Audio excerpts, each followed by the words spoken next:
Eu quero agradecer a coordenação do companheiro Luiz Mercadante, a participação do Gessé, da Laís e do companheiro Graviano, a extraordinária participação da Tereza e do Eduardo Moreira aqui como conferencistas. Eu queria só fazer algumas confissões para vocês. Primeiro que nesses encontros não está previsto eu falar, e não é para mim falar. Eu estou numa fase de aprender novamente aquilo que a gente não aprendeu antes. E eu não tenho muito tempo pela frente para aprender, então tudo para mim é tudo muito rápido. Porque o meu longo prazo, Eduardo, não é mais o teu. O meu longo prazo é muito pequeno. E eu tenho uma ansiedade de fazer coisas que acho que nós deveríamos ter feito, possivelmente não sabíamos que tínhamos que fazer, ou não sabíamos como fazer, mas o que nós provamos é que, no nosso governo, nós conseguimos mostrar que um outro Brasil era possível. Certamente nós não fizemos tudo o que tinha que fazer, mas o que nós fizemos, nem nós sabemos o que fizemos. Eu sempre digo, em todos os debates que eu vou, que se os companheiros do movimento sindical, se os companheiros dos partidos de esquerda, se os companheiros do PT, se os movimentos sociais como um todo soubessem a grandiosidade da obra que foi feita, sabe, nesses 13 anos de PT, certamente nós estaríamos mais preparados para enfrentar o debate. Eu até brinco, porque mesmo companheiros economistas progressistas de esquerda costumam dizer que o nosso governo foi um sucesso por causa do boom de commodities. Outros chegam a dizer que o governo foi bom porque estabeleceu a economia, apenas uma economia de consumo. E eu fico pensando, esses caras estudaram tanto, eles devem ter razão. Mas eu, na minha ignorância, também quero ter um pouco de razão. Né? Primeiro, o Brasil cresceu muito durante 50 anos, de 1930 a 1980. O Brasil chegou a crescer, em média, 7% ao ano. E não houve distribuição de riqueza nesse país, nem distribuição de renda. No frigir de cada período de governança, o que sobrava era mais pobres, sabe? No extrato social da nossa economia e mais gente rica na acumulação de riqueza. Mesmo quando o Brasil cresceu a 10% ao ano, sabe, no milagre brasileiro. Então, eu acho que o milagre que nós fizemos não foi a commodity, foi a política correta de fazer distribuição de um pouco daquilo que se arrecadava. Eu dizia sempre, era colocar o pobre no orçamento. Vocês estão lembrados que no primeiro mês de governo eu coloquei todos os ministros no avião presidencial e fomos visitar os lugares mais pobres do Brasil. Era importante que muita gente do meu governo soubesse o que é a pobreza, visse a pobreza. Eu sei o choque que as pessoas tiveram naquela palafita em Brasília Teimosa, onde em 3 metros quadrados a pessoa defecava, a pessoa urinava, a pessoa fazia sexo, a pessoa cozinhava, a pessoa tomava banho, sabe? E dali a pessoa ainda pegava o guaiamum para comer, sabe? Eu sei o quanto chocou muita gente. Nós fomos na Vila Conceição, no Piauí, para ver o que era a pobreza, ver a quantidade de meninas de 17 anos grávidas, procurando um velho para casar, porque era a sustentação que ela tinha de casar com um aposentado. Nós fomos em Tinga, eu tinha um sonho de fazer uma balsa, uma ponte em Tinga, porque eu ia muito a Itinga. Itinga era uma cidade, acho que lá no Vale do Jequitinhonha, e que tinha o rio Jequitinhonha e que tinha um cara que guiava a balsa com uma tora de bambu. E ele tinha um calombo aqui de encostar o bambu para poder, enfiava o bambu na terra e encostava aqui para poder empurrar a balsa. E nasceu um caroço nele, quase que um buraco. Aí eu falava para ele, quando eu ganhar a presidência, eu vou vir fazer uma ponte aqui. Quando eu ganhava, e eu ganhei e fui lá. Fui lá e pegamos a Uzi Minas, pegamos a Vale do Rio Doce, pegamos o seguinte, vocês vão fazer essa ponte de graça aqui no Rio Jequitinhonha. Fizeram e eu fui inaugurar a ponte. Aí Eu queria que as pessoas conhecessem. Eu fico às vezes preocupado, Tereza, Eduarda, Luiz Mercadante e companheiros, é que nós não tivemos competência ou capacidade, sabe, de tentar fazer com que as pessoas conhecessem o que nós fizemos.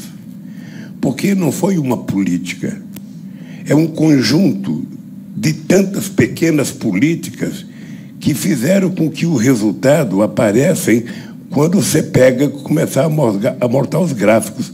Essa história de que eu dizia sempre, nós precisamos governar com o coração de mãe.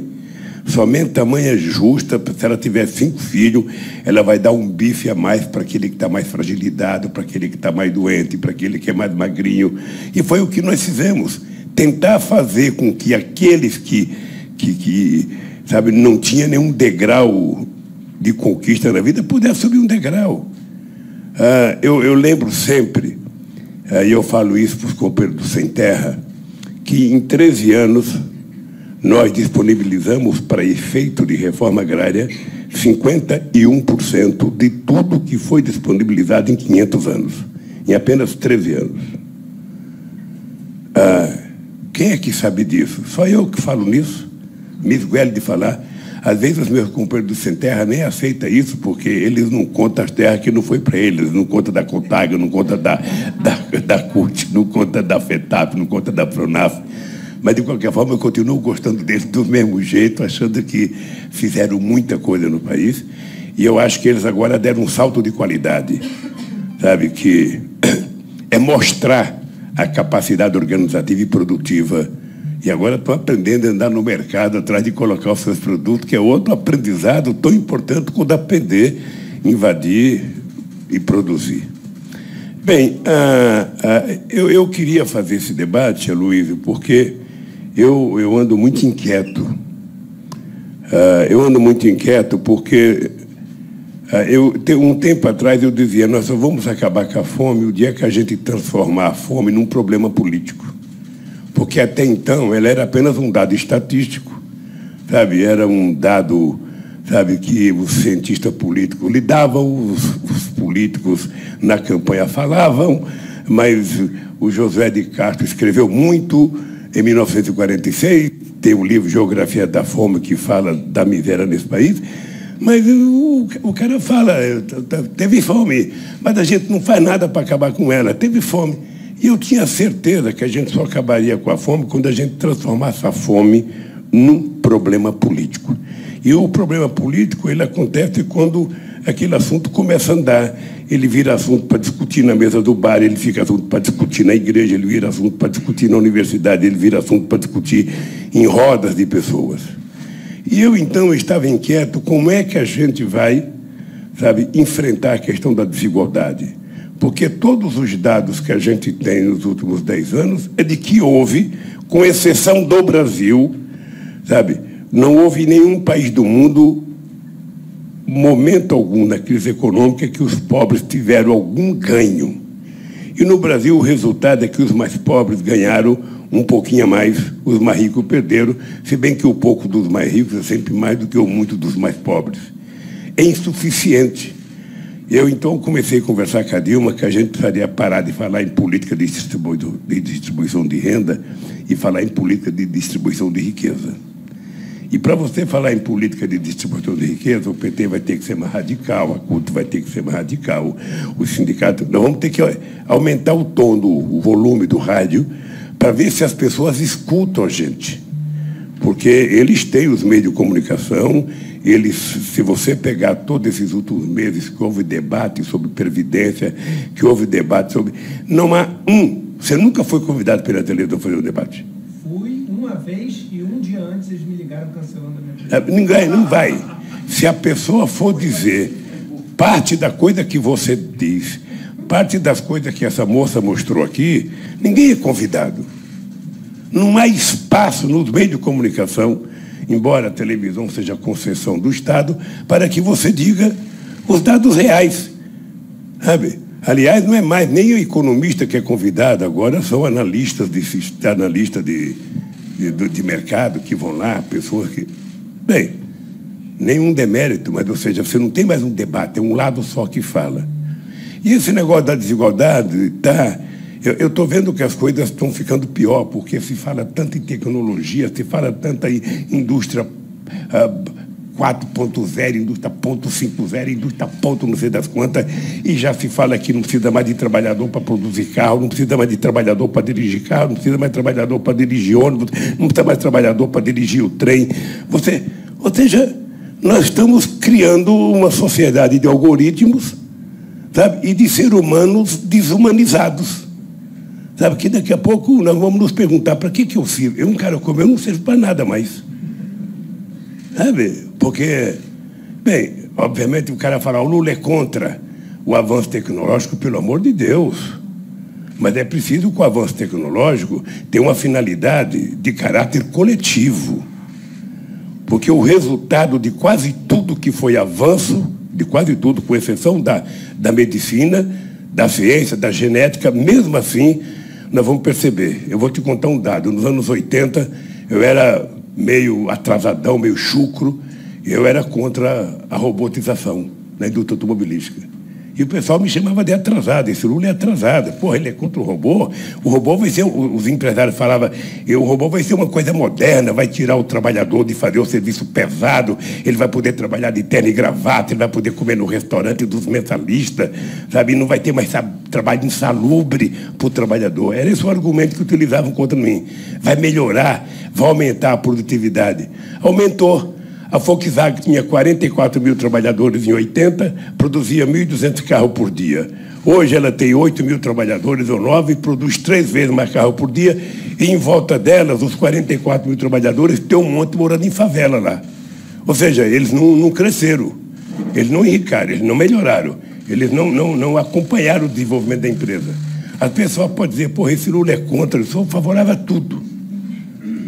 Agora eu sou favorável ao ser humano continuar sendo humano, continuar tendo sentimento, continuar sendo solidário, continuar estendendo a mão, porque do jeito que nós estamos caminhando, o que eu estou percebendo é o seguinte, quem é que vai se importar com a parte pobre da humanidade? Quem é que se importa com 800 milhões de pessoas que vão dormir todo santo dia sem ter o que comer? Como é que um cara que é socialista, que é progressista, que é comunista, vai deitar todo dia, deita a cabeça no travesseiro e dorme tranquilo, sabendo que ali na rua dele tem uma criança que não toma um copo de leite? Mesmo sabendo que o mundo produz alimento suficiente para todo mundo. E que falta o quê? Você que produz alimento, você tem sistema distributivo, você tem logística para distribuir. Uma manga produzida em Petrolina, em Pernambuco, pode chegar em Osaka, no Japão, em pouco tempo, e chega na quitanda lá para vender. E por que as pessoas vão ter o que comer? É porque falta o quê? Distribuição da riqueza produzida no planeta Terra. Eu lembro que uma vez eu fui na Alemanha fazer um debate, já faz anos, acho que até já está superado, e um cientista falou assim para mim, se a gente quiser garantir ao planeta Terra, todos os habitantes, o padrão de vida de um cidadão alemão, o planeta Terra, utilizando a mesma matéria-prima que nós utilizamos hoje, o planeta Terra vai ter que crescer 3 vezes. Como ele não vai crescer, nós precisamos, então, pensar como utilizar melhor, sabe, as riquezas e a matéria-prima, e precisamos saber como distribuir melhor. Então, o dado da desigualdade, nós precisamos, e aí vale muito para os políticos, como a gente transformar isso num tema político. Num tema em que a gente fale toda hora, que a gente fale todo dia, que seja um tema como é o futebol, que seja um tema como é uma coisa, quando casa um sobrinho da princesa, não sei das quantas, que passa na televisão toda hora, porra, e não passa os brasileiros passando fome. Então, como é que a gente vai transformar a desigualdade num assunto que mexa com todos nós? Que mexa com os economistas, com os sindicalistas, com o deputado, com o vereador, com o político, com o prefeito? Como é que a gente vai fazer com que todo mundo se interesse em combater a desigualdade? E combater a desigualdade, efetivamente, nós temos que mudar o discurso, porque nós temos que distribuir a riqueza produzida. Uma indústria, quando ela está com 30% de ociosidade, quando a economia começa a ser ativada, no primeiro momento, ela vai preencher aqueles 30% que ela está ociosa. depois ela vai convocar hora extra. Somente quando ela descobre que a economia está sólida para valer, ela vai fazer alguma coisa nova. Nós fizemos transferência de renda, tinha uma ociosidade, sabe, no poder de fazer política de transferência de renda. Nós fizemos. Mas quando a gente pensa em sair da transferência de renda e ir para a riqueza, acabou. É guerra. E a guerra contra nós pela primeira vez nesse país, eu vi o debate da luta de classe vindo de cima para baixo. Não era o pobre que estava radicalizado, era o rico que estava radicalizado contra o pobre.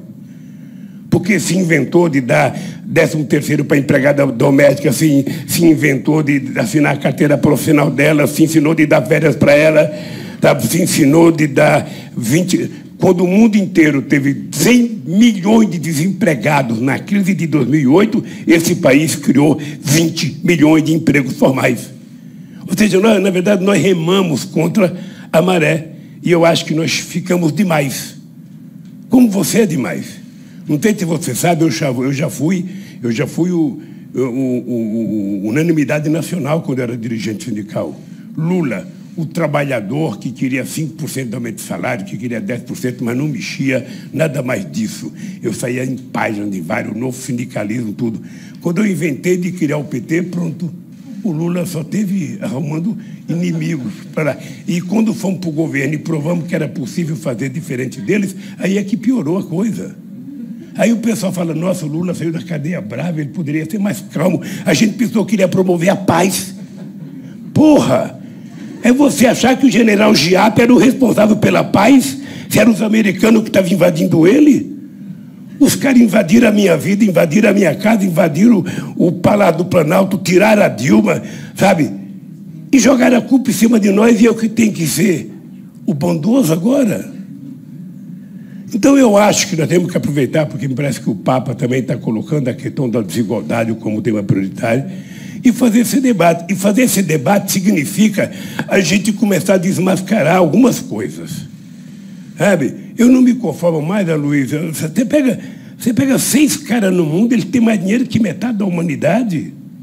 E esse cara está com o dinheiro na conta dele, ele não tem nem herdeiro para comer aquele dinheiro. O que ele vai fazer com o dinheiro? Eu estou vendo agora eles inventando ônibus para a Lua, não sei, para o espaço, porque eles estão pensando, ó, esses pobres vão levantar a cabeça, vão radicalizar, e nós temos que procurar um outro mundo para morar. Eles não querem melhorar o que estão aqui. Então, eu quero agradecer a vocês, porque eu acho, Luiz, que nós temos que continuar a fazer esse debate, e eu acho que os companheiros que vieram aqui nos deram conteúdo. É como a gente, quando vai no médico, a gente saiu, sabe, com a receita. O médico deu o diagnóstico, deu a receita, compra tal remédio. Muita gente no Brasil morre com a receita em cima do criado porque não pode comprar o remédio. Muita gente morre porque os médicos também erram no diagnóstico, sabe? Então, o que nós temos que fazer? Sabe o que nós temos que, com base nesse diagnóstico, nós temos que tentar fazer a fórmula, como chama esse remédio que faz da farmácia? Nós temos que fazer uma manipulação econômica aqui, para a gente tentar construir um jeito. Companheiro Wagner, vice-presidente da CUT, companheiro Wagnon, presidente do Sindicato São Bernardo do Campo, companheira Ivone, presidente do Sindicato dos Bancários, sabe, companheira Giovana, ex-presidente do Sindicato dos Bancários, o Paulão, presidente da Confederação dos Metalúrgicos. Nós precisamos, Emílio, enquanto sociedade, ser um pouco mais duro contra a desigualdade. Sabe, não é possível a gente passar numa rua, ver um cara fudido, dormindo lá com colchão. Agora mesmo eu passei ali na Via Cheta, tinha um arrumando a caminha dele lá, e a gente achar que é normal, a gente passa, vai embora, é normal, está ali, fica ali. Passa no centro de São Paulo, o cara está dormindo, sabe, nós precisamos começar a ter o direito de ficarmos indignados. E de gritar e de falar mais alto, gente. Sabe? Porque o dado concreto é que nós perdemos na política. Nós somos tão bonzinhos que chega no resultado eleitoral, eles têm mais deputados que nós. Sabe, vê quanta representação tem empresário lá e veja contra nós. O Arlindo é testemunha. Eu mandei uma reforma tributária, ele era presidente da Câmara, uma reforma tributária que tinha sido aprovada por 27 federações de empresários, pela CNI, por todas as lideranças do Congresso Nacional, por todas as centrais sindicais. Eu falei, porra, vai ser unanimidade quando ela dá entrada no Congresso Nacional. Aí demos de entrada na Câmara, o relator foi o... A base ele exigiu que fosse o Sandro. Hein? O Sandro Mabel. O Sandro Mabel. Aí o que aconteceu? Todo mundo que era favorável começou a ser contra e começou a falar contra. Porque é humanamente impossível a gente imaginar que vai fazer reforma tributária para taxar os mais ricos com um Congresso de rico. Sabe? É a mesma coisa que colocar aquilo que a gente aprende quando era pequeno, colocar uma galinha para tomar conta da raposa, quando chegar de manhã, a galinha vai estar lá com os ovinhos prontos, sabe, cantarolando. Não vai estar, a raposa comeu. E essa gente não tem preocupação. Por isso que eu acho que esse negócio da desigualdade, eu quero agradecer porque eu aprendi, Tereza, das informações que você passa do que nós fizemos. É preciso que cada companheiro nosso tenha decore e salteado na cabeça, mas tudo. Senão a gente não faz política. Nós vivemos na base das mentiras. Só pega os analistas que falam da economia do Brasil, dos meios de comunicação no Brasil. Nós provamos, Eduardo, nós provamos que o aposentado se aposentava em 5 minutos e meia hora. Aposentado não tinha que levar documento na Previdência, era a Previdência que fazia uma carta. Senhor Eduardo Moreira, você completou seu tempo de contribuição. Seu salário é tanto. Você pode comparecer na agência para receber. Era assim no nosso governo. A mulher gestante ela era capaz de receber o salário dela enquanto a criança nascia. Nós fizemos isso, não está longe, não. Nós fizemos isso depois de 2008, 2009, 2010, 2011, 2012, e fomos fazendo. Você sabe que o Fernando Henrique Cardoso, com medo de uma greve dos peritos da Previdência Social, acabou com os peritos da Previdência e contratou particular. O cidadão ia para a Previdência, porque ele fica os primeiros 15 dias por conta do empresário e depois por conta da Previdência. O cara ia, ficava os primeiros 15 dias, não tinha consulta, ele ficava 9 meses, 10 meses, 11 meses recebendo o dinheiro da Previdência porque não tinha perito. Nós entramos no governo, recontratamos peritos, montamos um esquema, sabe, que o cidadão poderia marcar um perito do Iapoque ao Chuí em 3 dias, 4 dias, demorava 9 meses, 10 meses. Isso foi possível fazer porque tinha disposição para fazer. Por que a gente não pode fazer, Will? Então, companheiro, é o seguinte, companheiro, nós vamos ter... Eu tinha vontade, a minha vontade de ter sido presidente em 2018 era porque eu achava que eu tinha que ser mais radical. Eu trato todo mundo bem, quem está na minha mesa, todo mundo vai comer, vai ter sobremesa, mas ou a gente resolve o problema dos mais pobres ou a gente não vai resolver o problema do Brasil. Porque toda vez que a gente tenta resolver, tem um golpe nesse país. É só pegar a história desse país. E na América Latina.